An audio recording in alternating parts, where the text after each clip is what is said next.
We begin with stunning news out of Southeast Florida with a Cleveland connection. The billionaire owner of the Super Bowl champion New England Patriots busted on charges he paid for sex at a spa. Also charged a former Sherwin-Williams executive and a Beachwood dentist.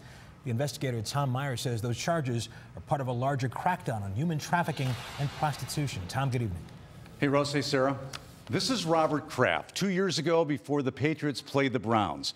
Kraft may not be smiling now. Police say he was caught on camera twice having sex with hookers as part of a human trafficking prostitution sting tied to a chain of Florida spas. 25 individuals are being charged, including Kraft, who allegedly visited the spa just weeks before his team won the Super Bowl.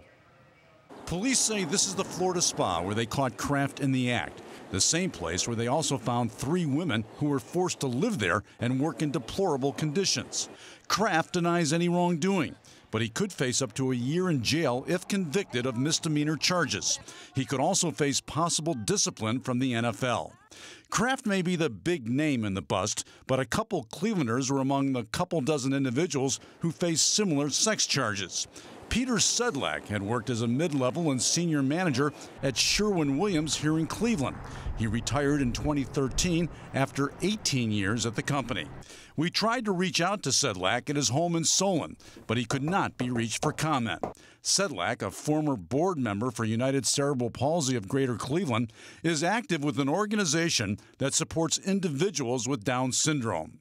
Dr. Walter Dimling is the other Clevelander that was caught in the undercover investigation.